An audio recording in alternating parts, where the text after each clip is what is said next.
रोचक और ज्ञानवर्धक कहानियों में लीजिए आज सुनते हैं मुंशी प्रेमचंद जी की एक और नायाब कहानी जिसका नाम है त्यागी का प्रेम।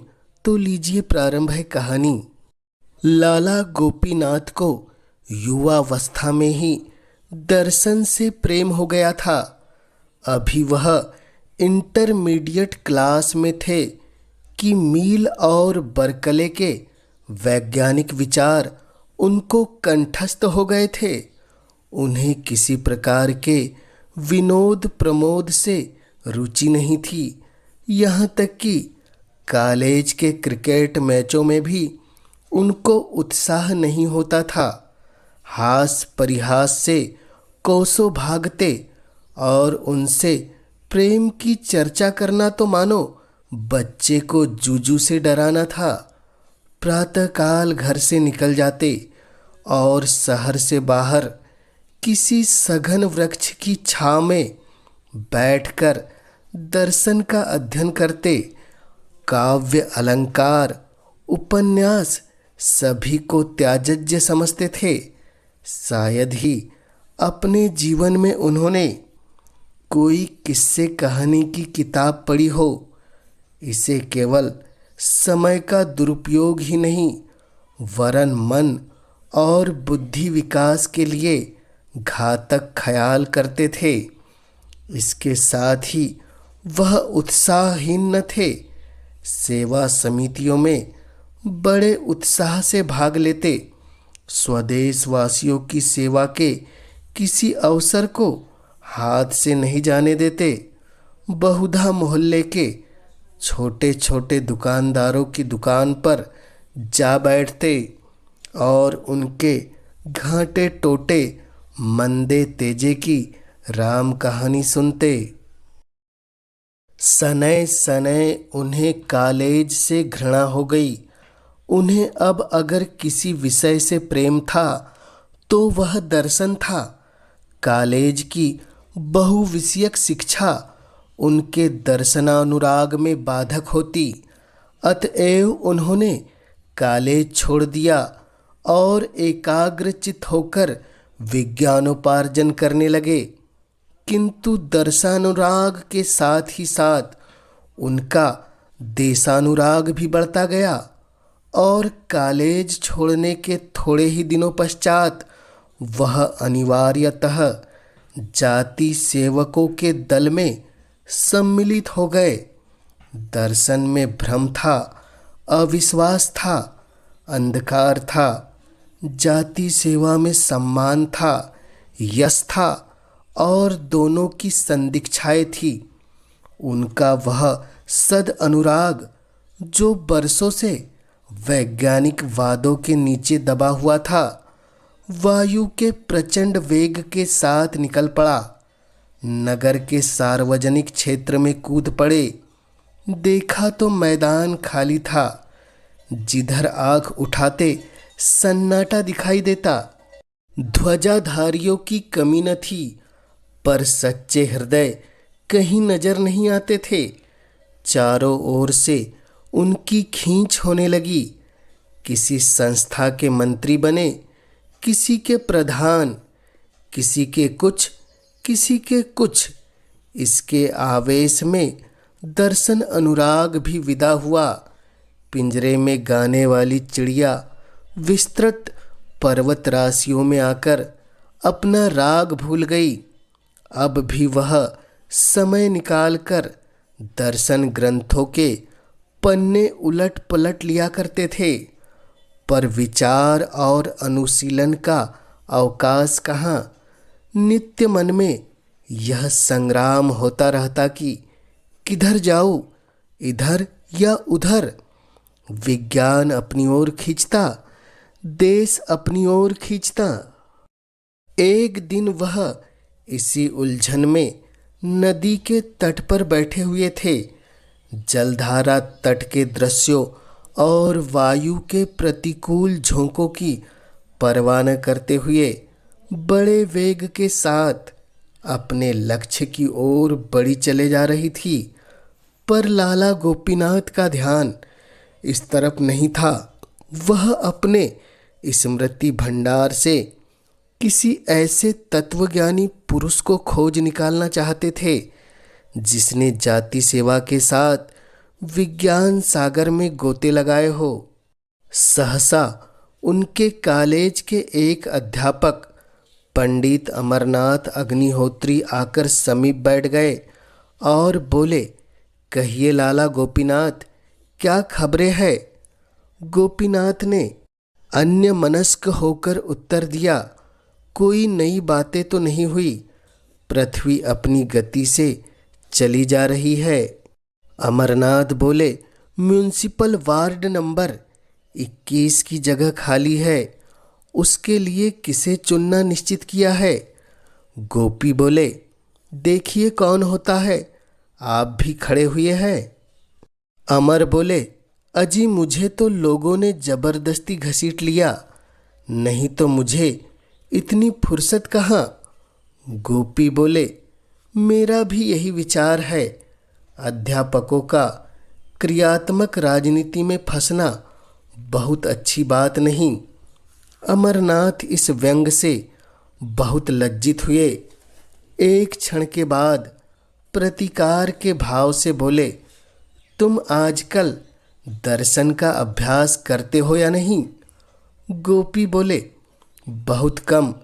इसी दुविधा में पड़ा हुआ हूँ कि राष्ट्रीय सेवा का मार्ग ग्रहण करूँ या सत्य की खोज में जीवन व्यतीत करूँ। अमर बोले, राष्ट्रीय संस्थानों में सम्मिलित होने का समय अभी तुम्हारे लिए नहीं आया।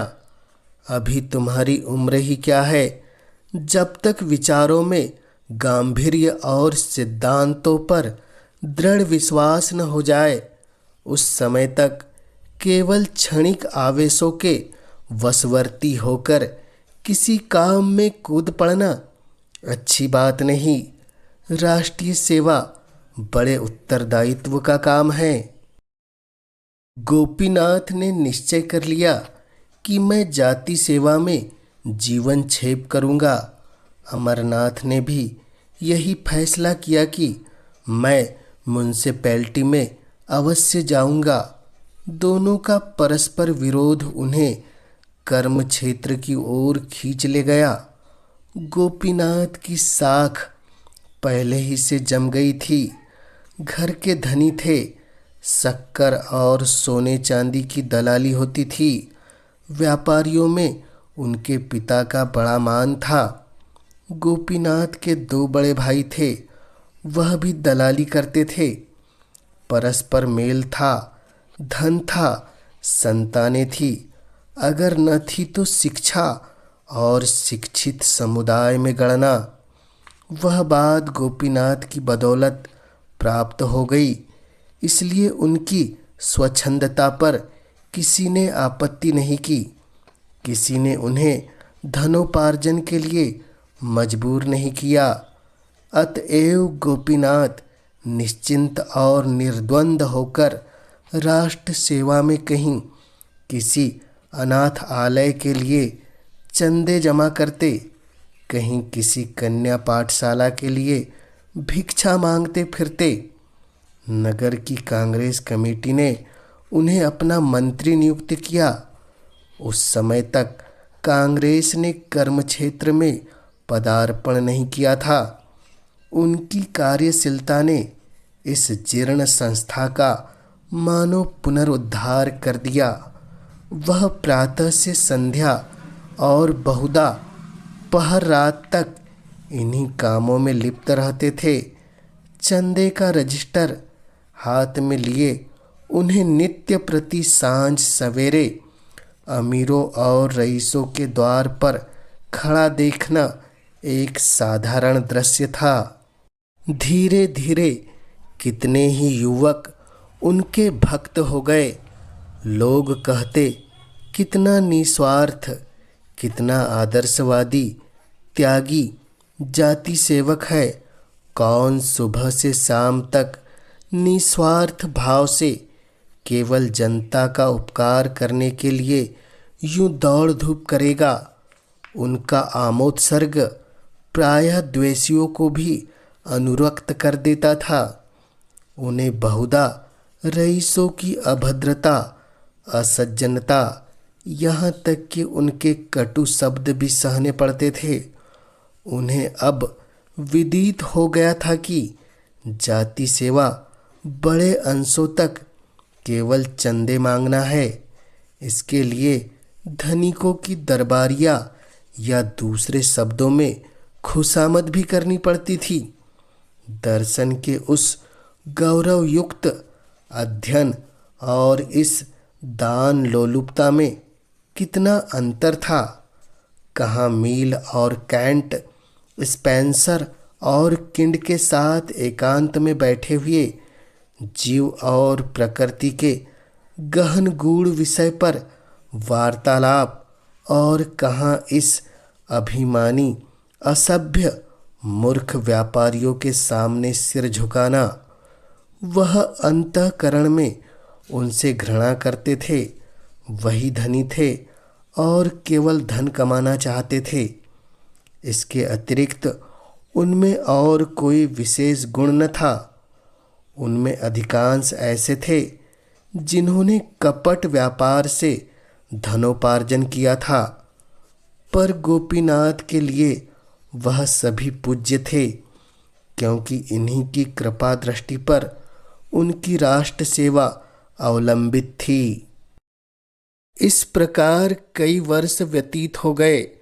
गोपीनाथ नगर के मान्य पुरुषों में गिने जाने लगे। वह दीनजनों के आधार और दुखियारों के मददगार थे। अब वह बहुत कुछ निर्भीक हो गए थे और कभी कभी रईसों को भी कुमार्ग पर चलता देखकर फटकार दिया करते थे। उनकी तीव्र आलोचना भी अब चंदे जमा करने में उनकी सहायक हो जाती थी। अभी तक उनका विवाह न हुआ था। वह पहले से ही ब्रह्मचर्य व्रत धारण कर चुके थे। विवाह करने से साफ इनकार किया, मगर जब पिता और अन्य बंधुओं ने बहुत आग्रह किया और उन्होंने स्वयं कई विज्ञान ग्रंथों में देखा कि इंद्रिय दमन स्वास्थ्य के लिए हानिकारक है, तो असमंजस में पड़े। कई हफ्ते सोचते हो गए और वह मन में कोई बात पक्की न कर सके। स्वार्थ और परमार्थ में संघर्ष हो रहा था। विवाह का अर्थ था अपनी उदारता की हत्या करना, अपने विस्तृत हृदय को संकुचित करना, न कि राष्ट्र के लिए जीना। वह अब इतने ऊंचे आदर्श का त्याग करना निंद और उपहासजनक समझते थे।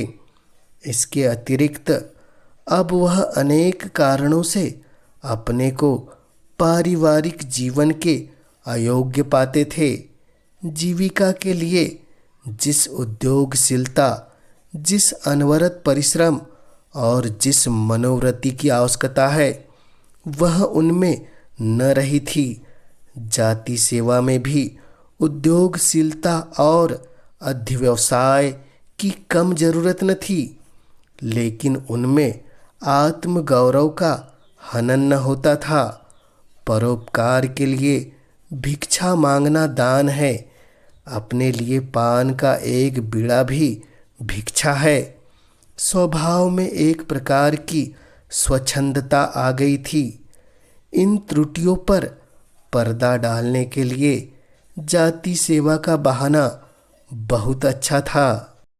एक दिन वह सैर करने जा रहे थे कि रास्ते में अध्यापक अमरनाथ से मुलाकात हो गई। यह महाशय अब म्युनिसिपल बोर्ड के मंत्री हो गए थे और आजकल इस दुविधा में पड़े हुए थे कि शहर में मादक वस्तुओं के बेचने का ठेका लूं या नहीं लूं। लाभ बहुत था, पर बदनामी भी कम न थी। अभी तक कुछ निश्चय न कर सके थे। इन्हें देखकर बोले, कहिए लाला जी, मिजाज अच्छा है ना? आपके विवाह के विषय में क्या हुआ? गोपीनाथ ने दृढ़ता से कहा, मेरा इरादा विवाह करने का नहीं है। अमरनाथ बोले, ऐसी भूल न करना, तुम अभी नवयुवक हो, तुम्हें संसार का कुछ अनुभव नहीं है। मैंने ऐसी कितनी मिसालें देखी है जहां अविवाहित रहने से लाभ के बदले हानि ही हुई है। विवाह मनुष्य को सुमार्ग पे रखने का सबसे उत्तम साधन है जिसे अब तक मनुष्य ने आविष्कृत किया है। उस व्रत से क्या फायदा जिसका परिणाम छिछोरापन हो। गोपीनाथ ने प्रत्युत्तर दिया, आपने मादक वस्तुओं के ठेके के विषय में क्या निश्चय किया है? अमर बोले, अभी तक कुछ नहीं, जी हिचकता है, कुछ न कुछ बदनामी तो होगी ही। गोपी बोले, एक अध्यापक के लिए मैं इस पेशे को अपमान समझता हूँ। अमर बोले, कोई पेशा खराब नहीं है अगर ईमानदारी से किया जाए। गोपी बोले, यह मेरा आपसे मतभेद है। कितने ही ऐसे व्यवसाय हैं जिन्हें एक सुशिक्षित व्यक्ति कभी स्वीकार नहीं कर सकता। मादक वस्तुओं का ठेका उनमें से एक है। गोपीनाथ ने आकर अपने पिता से कहा, मैं कदापि विवाह न करूँगा। आप लोग मुझे विवश न करें वरना पछताइएगा। अमरनाथ ने उसी दिन ठेके के लिए प्रार्थना पत्र भेज दिया और वह स्वीकृत भी हो गया। 2 साल हो गए। लाला गोपीनाथ ने एक कन्या पाठशाला खोली है और उसके प्रबंधक है। शिक्षा की विभिन्न पद्धतियों का उन्होंने खूब अध्ययन किया है और इस पाठशाला में वह उनका व्यवहार कर रहे हैं। शहर में यह पाठशाला बहुत ही सर्वप्रिय है। उसने बहुत अंशों में उस उदासीनता का परिशोध कर दिया है जो माता पिता को पुत्रियों की शिक्षा की ओर होती है। शहर के गणमान्य पुरुष अपनी लड़कियों को शहर से पढ़ने भेजते हैं। वहाँ की शिक्षा शैली कुछ ऐसी मनोरंजक है कि बालिकाएं एक बार जाकर मानो मंत्रमुग्ध हो जाती है, फिर उन्हें घर पर चैन नहीं मिलता। ऐसी व्यवस्था की गई है 3-4 वर्षों में ही कन्याओं का गृहस्थी के मुख्य कर्मों से परिचय हो जाए। सबसे बड़ी बात यह है कि यहाँ धर्म शिक्षा का भी समुचित प्रबंध किया गया है। अब की साल से प्रबंधक महोदय ने अंग्रेजी की कक्षाएं भी खोल दी है। एक सुशिक्षित गुजराती महिला को बम्बई से बुलाकर पाठशाला उनके हाथों में दे दी है। इन महिला का नाम है आनंदी बाई। विधवा है, हिंदी भाषा से भली भांति परिचित नहीं है, किंतु गुजराती में कई पुस्तकें लिख चुकी है। कई कन्या पाठशालाओं में काम कर चुकी है। शिक्षा संबंधी विषयों में अच्छी गति है। उनके आने से मदरसे में और भी रौनक आ गई। कई प्रतिष्ठित सज्जनों ने तो अपनी बालिकाओं को मसूरी और नैनीताल भेजना चाहते थे, अब उन्हें यहीं भर्ती करा दिया है। आनंदी रईसों के घरों में जाती है और स्त्रियों में शिक्षा का प्रचार करती है। उनके वस्त्र आभूषणों से सुरुचि का बोध होता है भी उच्च कुल की, इसलिए शहर में इनका बड़ा सम्मान होता है। लड़कियां उन पर जान देती है, उन्हें माँ कहकर पुकारती है। गोपीनाथ पाठशाला की उन्नति देख देख कर फूले नहीं समाते। जिससे मिलते हैं आनंदी बाई का ही गुणगान करते हैं। बाहर से कोई सुविख्यात पुरुष आता है तो उससे पाठशाला का निरीक्षण अवश्य कराते हैं। आनंदी की प्रशंसा से उन्हें वही आनंद प्राप्त होता है जो स्वयं अपनी प्रशंसा से होता। बाई जी को भी दर्शन से प्रेम है। और सबसे बड़ी बात यह है कि उन्हें गोपीनाथ पर असीम श्रद्धा है। वह हृदय से उनका सम्मान करती है। उनके त्याग और निष्काम जाति भक्ति ने उन्हें वशीभूत कर लिया है। वह मुंह पर उनकी बड़ाई नहीं करती, पर रईसों के घरों में बड़े प्रेम से उनका यशोगान करती है। ऐसे सच्चे सेवक आजकल कहाँ लोग कीर्ति पर जान देते हैं, जो थोड़ी बहुत सेवा करते हैं दिखावे के लिए। सच्ची लगन किसी में नहीं। मैं लाला जी को पुरुष नहीं देवता समझती हूँ। कितना सरल संतोषमय जीवन है।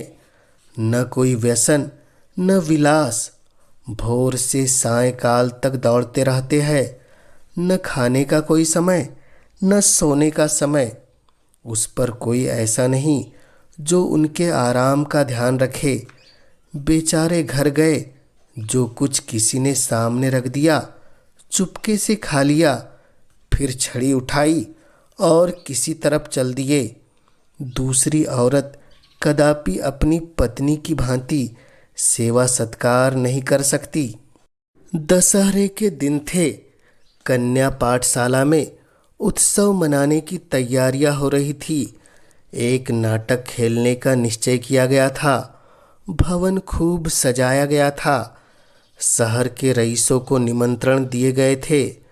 यह कहना कठिन है कि किसका उत्साह बढ़ा हुआ था, बाई जी का या लाला गोपीनाथ का।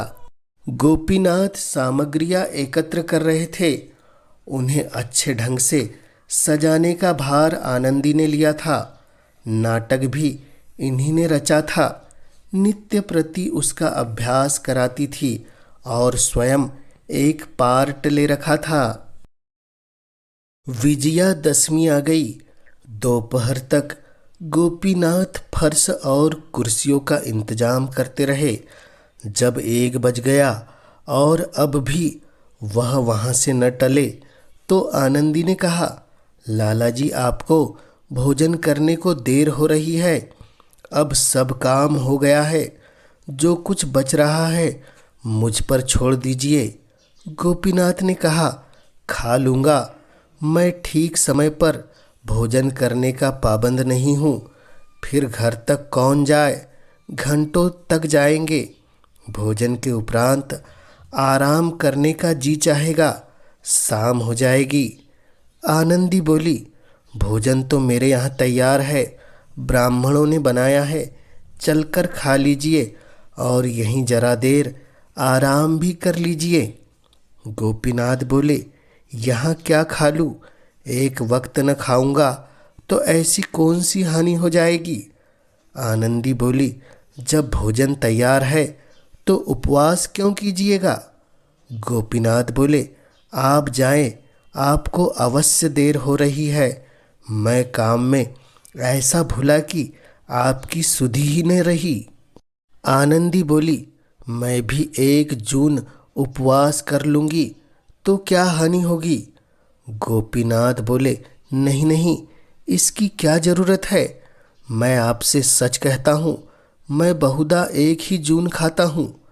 आनंदी बोली, अच्छा, मैं आपके इनकार का माने समझ गई। इतनी मोटी बात अब तक मुझे न सूझी। गोपीनाथ बोले, क्या समझ गई? मैं छूत छात नहीं मानता, यह तो आपको मालूम ही है। आनंदी बोली, इतना जानती हूँ, किंतु जिस कारण से आप मेरे यहाँ भोजन करने से इनकार कर रहे हैं, उसके विषय में केवल इतना निवेदन है कि मुझे आपसे केवल स्वामी और सेवक का संबंध नहीं है। मुझे आपसे आत्मीयता का संबंध है। आपका मेरे पान फूल को अस्वीकार करना अपने एक सच्चे भक्त के मर्म को आघात पहुंचाना है। मैं आपको इसी दृष्टि से देखती हूँ। गोपीनाथ को अब कोई आपत्ति न हो सकी। जाकर भोजन कर लिया। वह जब तक आसन पर बैठे रहे, आनंदी बैठी पंखा झलती रही।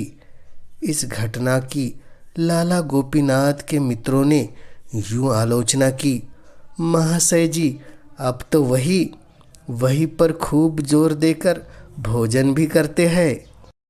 सने सने पर्दा हटने लगा। लाला गोपीनाथ को अब परवस्ता ने साहित्य सेवी बना दिया था। घर में उन्हें आवश्यक सहायता मिल जाती थी, किंतु पत्रों और पत्रिकाओं तथा अन्य अनेक कामों के लिए उन्हें घर वालों से कुछ मांगते हुए बहुत संकोच होता था। उनका आत्मसम्मान जरा जरा सी बातों के लिए भाइयों के सामने हाथ फैलाना अनुचित समझता था। वह अपनी ज़रूरतें आप पूरी करना चाहते थे। घर पर भाइयों के लड़के इतना कोलाहल मचाते कि उनका जी कुछ लिखने में न लगता। इसलिए जब उनकी कुछ लिखने की इच्छा होती तो बेखटके पाठशाला में चले जाते। आनंदी बाई वहीं रहती थी।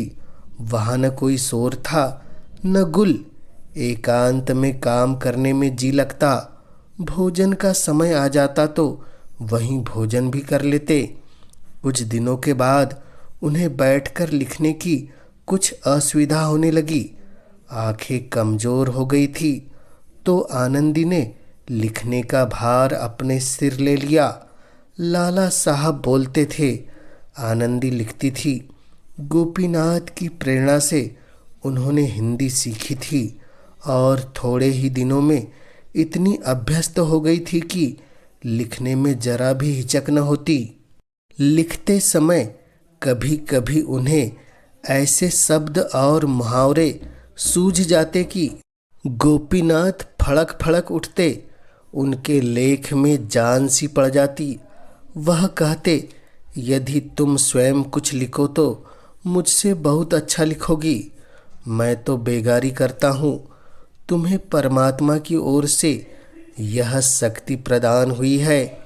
नगर के लाल भुजक्कड़ों में इस सहकारिता पर टीका टिप्पणी होने लगी, पर विद्वान जन अपनी आत्मा की सुचिता के सामने ईर्षा के व्यंग की कब परवाह करते हैं। आनंदी कहती, यह तो संसार है, जिसके मन में आए कहे, पर मैं उस पुरुष का निरादर नहीं कर सकती जिस पर मेरी श्रद्धा है। पर गोपीनाथ इतने निर्भीक न थे। उनकी सुकीर्ति का आधार लोकमत था। वह उसकी भर्त्सना नहीं कर सकते थे। इसलिए वह दिन के बदले रात को रचना करने लगे। पाठशाला में इस समय कोई देखने वाला न होता था। रात की नीरवता में खूब जी लगता। आराम कुर्सी पर लेटे जाते। आनंदी मेज पर सामने कलम हाथ में लिए उनकी ओर देखा करती। जो कुछ उनके मुख से निकलता तुरंत लिख लेती। उनकी आँखों से विनय और शील, श्रद्धा और प्रेम की किरण सी निकलती हुई जान पड़ती। गोपीनाथ जब किसी भाव को मन में व्यक्त करने के बाद आनंदी की ओर ताकते कि वह लिखने के लिए तैयार है या नहीं। आनंदी से मिलने के पहले गोपीनाथ को स्त्रियों का जो कुछ ज्ञान था वह केवल पुस्तकों पर अवलंबित था।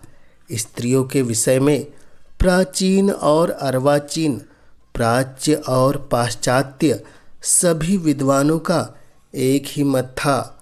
यह मायावी, आत्मिक उन्नति की बाधक, परमार्थक की विरोधिनी, वृत्तियों को कुमार्ग की ओर ले जाने वाली, हृदय को संकीर्ण बनाने वाली होती है। इन्हीं कारणों से उन्होंने इस मायावी जाति से अलग रहना ही श्रेयस्कर समझा था। किंतु अब अनुभव बतला रहा था कि स्त्रियां सन्मार्ग की ओर भी ले जा सकती है। उनमें सद्गुण भी हो सकते हैं। वह कर्तव्य और सेवा के भावों को जागृत भी कर सकती है। तब उनके मन में प्रश्न उठता कि यदि आनंदी से मेरा विवाह होता तो मुझे क्या आपत्ति हो सकती थी। उसके साथ तो मेरा जीवन बड़े आनंद से कट जाता। एक दिन वह आनंदी के यहाँ गए तो सिर में दर्द हो रहा था। कुछ लिखने की इच्छा न हुई। आनंदी को इसका कारण मालूम हुआ तो उसने उनके सिर में धीरे धीरे तेल मलना शुरू किया। गोपीनाथ को उस समय अलौकिक सुख मिल रहा था। मन में प्रेम की तरंगे उठ रही थी। नेत्र, मुख, वाणी सभी प्रेम में पगे जाते थे। उसी दिन से उन्होंने आनंदी के यहाँ आना छोड़ दिया। 1 सप्ताह बीत गया और नहीं आए। आनंदी ने लिखा, आपसे पाठशाला संबंधी कई विषयों में राय लेनी है, अवश्य आइए। तब भी नहीं आए।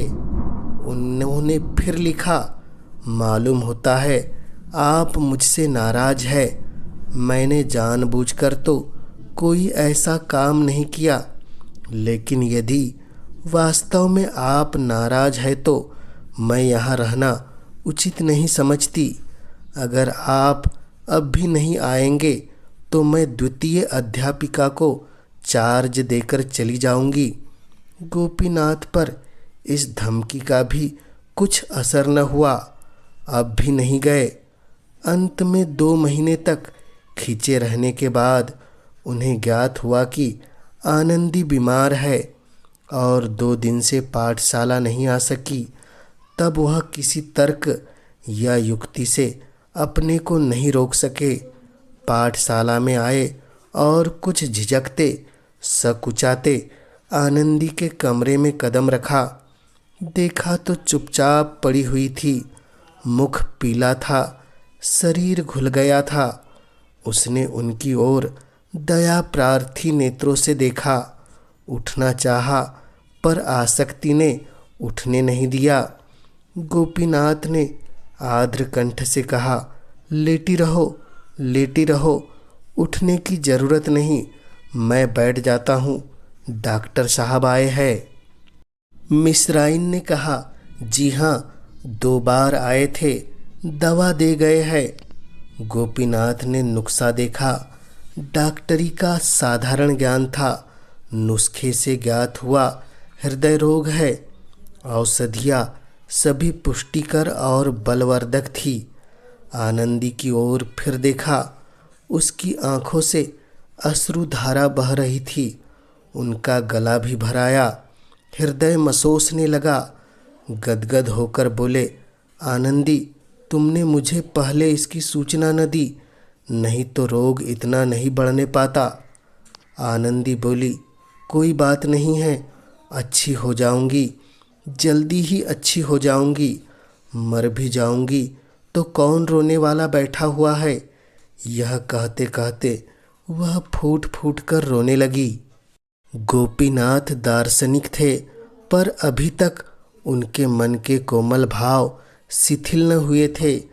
कंपित स्वर से बोले, आनंदी, संसार में कम से कम एक ऐसा आदमी है जो तुम्हारे लिए अपने प्राण तक दे देगा। यह कहते कहते वह रुक गए। उन्हें अपने शब्द और भाव कुछ भद्दे और उच्च गल से जान पड़े। अपने मनोभाव को प्रकट करने के लिए वह इन सारहीन शब्दों की अपेक्षा कहीं अधिक काव्यमय, रसपूर्ण, अनुरक्त शब्दों का व्यवहार करना चाहते थे, पर वह इस वक्त याद न पड़े। आनंदी ने पुलकित होकर कहा, 2 महीने तक किस पर छोड़ दिया था? गोपीनाथ बोले, इन 2 महीनों में मेरी जो दशा थी वह मैं ही जानता हूँ। यही समझ लो कि मैंने आत्महत्या नहीं की। यह बड़ा आश्चर्य है। मैंने नहीं समझा था कि अपने व्रत पर स्थिर रहना मेरे लिए इतना कठोर हो जाएगा। आनंदी ने गोपीनाथ का हाथ धीरे से अपने हाथ में लेकर कहा, अब तो कभी इतनी कठोरता नहीं कीजिएगा। गोपीनाथ संचित होकर बोले, इसका अंत क्या है? आनंदी बोली, कुछ भी हो। गोपीनाथ बोले, कुछ भी हो? अपमान, निंदा, उपहास, आत्मवेदना। आनंदी बोली, कुछ भी हो, मैं सब कुछ सह सकती हूँ और आपको भी मेरे हेतु सहना पड़ेगा। गोपीनाथ बोले, आनंदी, मैं अपने को प्रेम पर बलिदान कर सकता हूँ, लेकिन अपने नाम को नहीं। इस नाम को अकलंकित रखकर मैं समाज की बहुत कुछ सेवा कर सकता हूँ। आनंदी बोली, न कीजिए, आपने सब कुछ त्याग कर यह कीर्ति लाभ की है। मैं आपके यश को नहीं मिटाना चाहती। गोपीनाथ का हाथ अपने हृदय स्थल पर रखकर कही, इसकी चाहती हूँ, इससे अधिक त्याग की आकांक्षा नहीं रखती। गोपीनाथ बोले, दोनों बातें एक साथ संभव है। आनंदी बोली, संभव है? मेरे लिए संभव है। मैं प्रेम पर अपनी आत्मा को भी न्यौछावर कर सकती हूँ। इसके पश्चात लाला गोपीनाथ ने आनंदी की बुराई करनी शुरू की। मित्रों से कहते, उनका जी अब काम में नहीं लगता, पहली जैसी तनदेही नहीं है। किसी से कहते, उनका जी अब यहाँ से उचट गया है, अपने घर जाना चाहती है। उनकी इच्छा है कि मुझे प्रतिवर्ष तरक्की मिला करे, और उसकी यह गुंजाइश नहीं। पाठशाला को कई बार देखा और अपनी आलोचना में काम को असंतोषजनक लिखा। शिक्षा संगठन, उत्साह, सुप्रबंध, सभी बातों में निराशाजनक क्षति पाई। वार्षिक अधिवेशन में जब कई सदस्यों ने आनंदी की वेतन वृद्धि का प्रस्ताव उपस्थित किया तो लाला गोपीनाथ ने उसका विरोध किया। उधर आनंदी बाई भी गोपीनाथ के दुखड़े रोने लगी।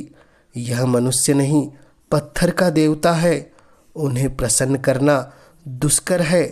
अच्छा ही हुआ कि उन्होंने विवाह नहीं किया, नहीं तो दुखिया इनके नखरे उठाते उठाते स्वयं स्वर्ग सिधार जाती। कहाँ तक कोई सफाई और सुप्रबंध पर ध्यान दे। दीवार पर एक धब्बा भी पड़ जाए, किसी कोने खुतरे में एक जाला भी लग जाए, बरामदों में कागज का एक टुकड़ा भी पड़ा मिल जाए तो आपके तीवर बदल जाते हैं। 2 साल मैंने ज्यों त्यों करके निभाया, लेकिन देखती हूँ तो लाला साहब की निगाह दिनों दिन कड़ी होती जाती है। ऐसी दशा में मैं यहाँ अधिक नहीं ठहर सकती। मेरे लिए नौकरी में कल्याण नहीं है। जब जी चाहेगा उठ खड़ी होंगी। यहाँ आप लोगों से मेल मोहब्बत हो गई है, कन्याओं से प्यार हो गया है कि छोड़कर जाने का जी नहीं चाहता। आश्चर्य था कि और किसी को पाठशाला की दशा में अवनति न दिखती थी, वरन हालात पहले से अच्छी थी। एक दिन पंडित अमरनाथ की लाला जी से भेंट हो गई। उन्होंने पूछा, कहिए पाठशाला खूब चल रही है या नहीं? गोपीनाथ बोले, कुछ न पूछिए, दिनों दिन दशा गिरती जाती है। अमरनाथ बोले, आनंदी बाई की ओर से ढील है क्या? गोपीनाथ बोले, जी हाँ, सरासर। अब काम करने में उनका जी नहीं लगता। बैठी हुई योग और ज्ञान के ग्रंथ पढ़ा करती है। कुछ कहता हूँ तो कहती है, मैं अब इससे और अधिक कुछ नहीं कर सकती। कुछ परलोक की भी चिंता करूँ कि 24 घंटे पेट के धंधों में ही लगी रहूं। पेट के लिए 5 घंटे बहुत है। पहले कुछ दिनों तक 12 घंटे करती, पर वह दशा स्थायी नहीं रह सकती थी। यहाँ आकर मैंने स्वास्थ्य खो दिया। एक बार कठिन रोगग्रस्त हो गई। क्या कमेटी ने मेरा दवा दर्पण का खर्चा दे दिया? कोई बात पूछने भी नहीं आया। फिर अपनी जान क्यों दूँ? सुना है घरों में मेरी बदगोई भी किया करती है। अमरनाथ मार्मिक भाव से बोले, यह बातें मुझे पहले ही मालूम थी। 2 साल गुजर गए। रात का समय था। कन्या पाठशाला के ऊपर वाले कमरे में लाला गोपीनाथ मेज के सामने कुर्सी पर बैठे हुए थे। सामने आनंदी कोच पर लेटी हुई थी। मुख बहुत म्लान हो रहा था। कई मिनट तक दोनों विचार में मग्न थे। अंत में गोपीनाथ बोले, मैंने पहले ही महीने में तुमसे कहा था कि तुम मथुरा चली जाओ। आनंदी बोली, वहाँ 10 महीने क्यों कर रहती? मेरे पास इतने रुपए कहाँ थे और न तुम्ही ने कोई प्रबंध करने का आश्वासन दिया। मैंने सोचा 3-4 महीने यहाँ और रहूँ, तब तक किफ़ायत करके कुछ बचा लूँगी। तुम्हारी किताब से भी कुछ मिल जाएंगे, तब मथुरा चली जाऊँगी। मगर यहाँ क्या मालूम था कि बीमारी भी इसी अवसर की ताक में बैठी है। मेरी दशा 2-4 दिन के लिए भी संभली और मैं चली। इस दशा में तो मेरे लिए यात्रा करना असंभव है। गोपीनाथ बोले, मुझे भय है कि कहीं बीमारी तूल न खींचे। संग्रहणी असाध्य रोग है। 1-2 महीने यहाँ और रहने पड़ेंगे तो बात खुल जाएगी। आनंदी चिढ़कर बोली, खुल जाएगी तो खुल जाए, अब इससे कहाँ तक डरूं? गोपीनाथ बोले, मैं भी नहीं डरता। अगर मेरे कारण नगर की कई संस्थाओं का जीवन संकट में न पड़ जाता, इसलिए मैं बदनामी से डरता हूँ। समाज के यह बंधन निरे पाखंड है। मैं उन्हें संपूर्णतः अन्याय समझता हूँ। इस विषय में तुम मेरे विचारों को भली भांति जानती हो, पर करूँ क्या? दुर्भाग्यवश मैंने जाति सेवा का भार अपने ऊपर ले लिया है और उसी का फल है कि आज मुझे अपने माने हुए सिद्धांतों को तोड़ना पड़ रहा है और जो वस्तु मुझे प्राणों से भी प्रिय है उसे यूं निर्वासित करना पड़ रहा है। किंतु आनंदी की दशा संभलने की जगह दिनों दिन गिरती ही गई। कमजोरी से उठना बैठना कठिन हो गया था। किसी वैद्य या डॉक्टर को उसकी अवस्था न दिखाई जाती थी। गोपीनाथ दवाई लाते थे, आनंदी उनका सेवन करती थी और दिन ब दिन दुर्बल होती जाती थी। पाठशाला से उसने छुट्टी ले ली थी। किसी से मिलती जुलती भी न थी। बार बार चेष्टा करती कि मथुरा चली जाऊं, किंतु एक अनजान नगर में अकेले कैसे रहूंगी? न कोई आगे न कोई पीछे, कोई एक घूंट पानी देने वाला भी नहीं। यह सब सोचकर उसकी हिम्मत टूट जाती थी।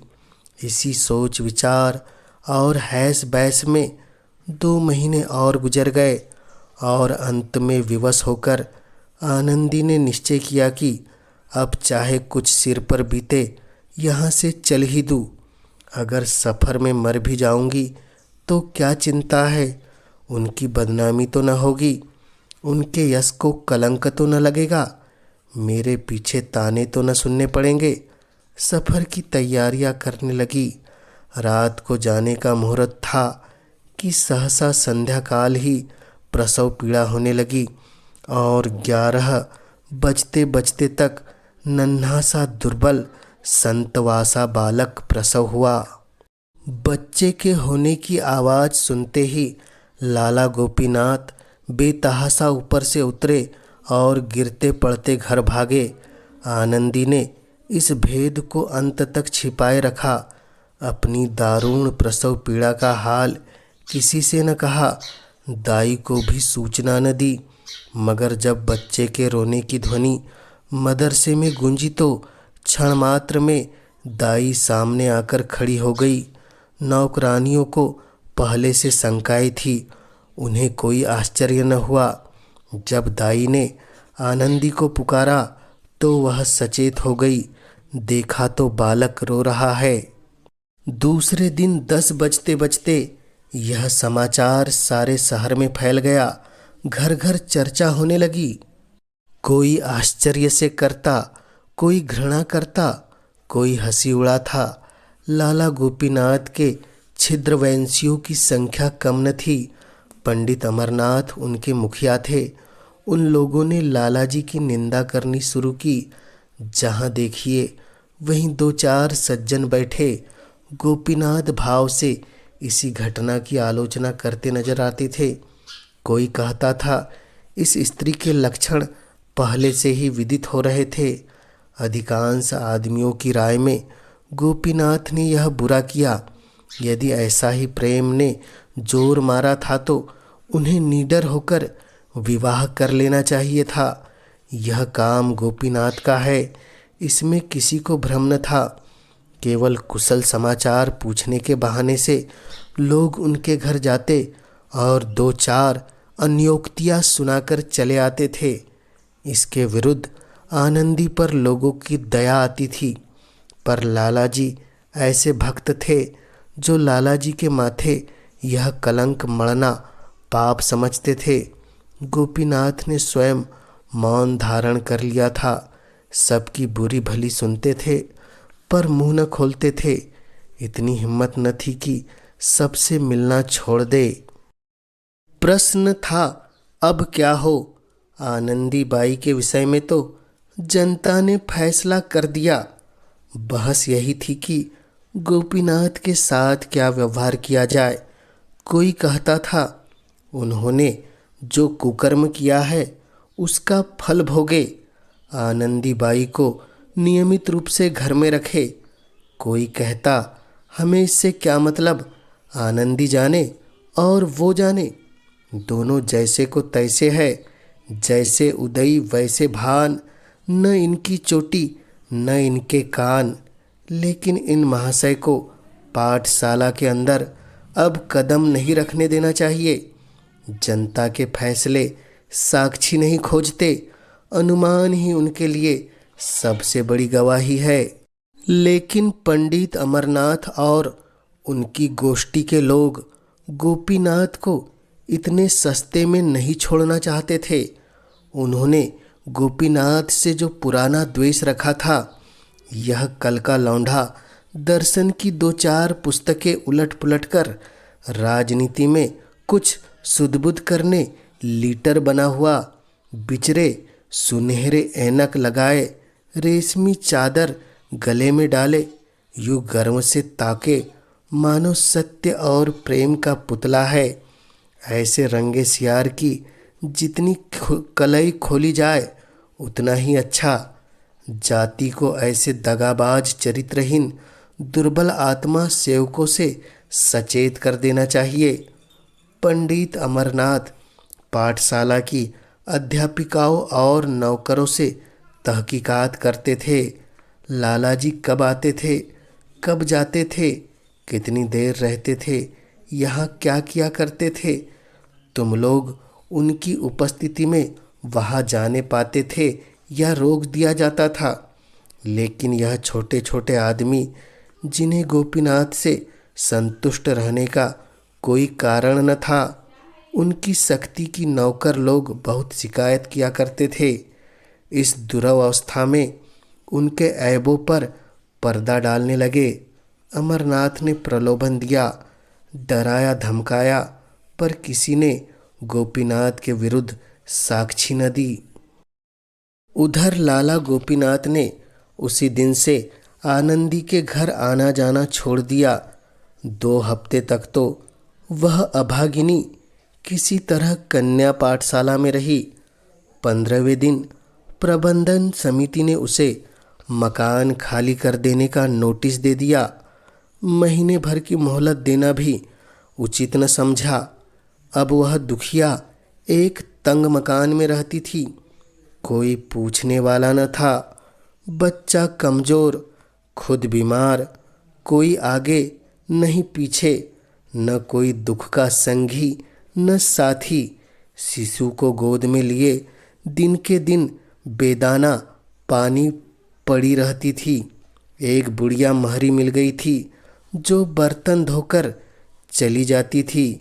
कभी कभी शिशु को छाती से लगाए रात की रात रह जाती, पर धन्य है उसके धैर्य और संतोष को। लाला गोपीनाथ से मुंह में शिकायत थी न दिल में।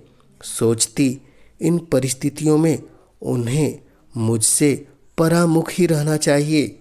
इसके अतिरिक्त और उपाय नहीं है। उनके बदनाम होने से नगर की कितनी बड़ी हानि होती। सभी उन पर संदेह करते हैं, पर किसी को यह साहस तो नहीं हो सकता कि उनके विपक्ष में कोई प्रमाण दे सके। यह सोचते हुए उसने स्वामी अभेदानंद की एक पुस्तक उठाई और उसके एक अध्याय का अनुवाद करने लगी। अब उसकी जीविका का एकमात्र यही आधार था। सहसा धीरे से किसी ने द्वार खटखटाया। वह चौंक पड़ी। लाला गोपीनाथ की आवाज़ मालूम हुई। उसने तुरंत द्वार खोल दिया। गोपीनाथ आकर खड़े हो गए और सोते हुए बालक को प्यार से देखकर बोले, आनंदी, मैं तुम्हें मुंह दिखाने लायक नहीं हूँ। मैं अपनी भीरुता और नैतिक दुर्बलता पर अत्यंत लज्जित हूँ। यद्यपि मैं जानता हूँ कि मेरी बदनामी जो कुछ होनी थी वह हो चुकी। मेरे नाम से चलने वाली संस्थाओं को जो हानि पहुँचनी थी पहुँच चुकी। अब असंभव है कि मैं जनता को अपना मुंह फिर दिखाऊं, और न वह मुझ पर विश्वास ही कर सकती है। इतना जानते हुए मैं भी मुझ में इतना साहस नहीं है कि मैं अपने कुकृत्य का भार सिर पर ले लूं। मैं पहले सामाजिक शासन की रत्ती भर परवाह न करता, पर अब पग पग पर उसके भय से मेरे प्राण तक कांपने लगते हैं। धिक्कार है मुझ पर कि तुम्हारे ऊपर ऐसी विपत्तियां पड़ी। लोग निंदा, रोग, शोक, निर्धनता सभी का सामना करना पड़ा, और मैं यूं अलग अलग रहा मानो मुझसे कोई प्रयोजन नहीं है। पर मेरा हृदय ही जानता है कि उसकी कितनी पीड़ा होती थी। कितनी ही बार आने का निश्चय किया और फिर हिम्मत हार गया। अब मुझे विदित हो गया कि मेरी सारी दार्शनिकता केवल हाथी के दांत थी।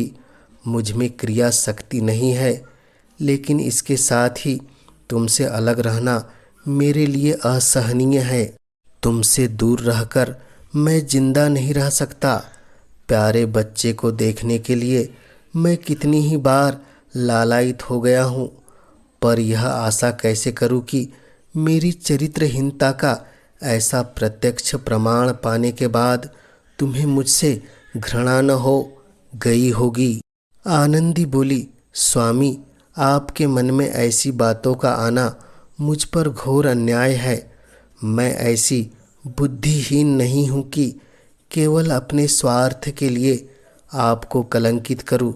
मैं आपको अपना इष्टदेव समझती हूँ और सदैव समझूंगी। मैं भी अब आपके वियोग दुख को नहीं सह सकती। कभी कभी आपके दर्शन पाती रहूं, यही जीवन की सबसे बड़ी अभिलाषा है। इस घटना को 15 वर्ष बीत गए हैं। लाला गोपीनाथ नित्य 12 बजे रात को आनंदी के साथ बैठे हुए नजर आते हैं। वह नाम पर मरते हैं, आनंदी प्रेम पर। बदनाम दोनों है, लेकिन आनंदी के साथ लोगों की सहानुभूति है। गोपीनाथ सबकी निगाह से गिर गए हैं। हाँ, उनके कुछ आत्मीय गण इस घटना को केवल मानुषीय समझकर अब भी उनका सम्मान करते हैं, किंतु जनता इतनी सहिष्णु नहीं है। जनता इतनी सहिष्णु नहीं है।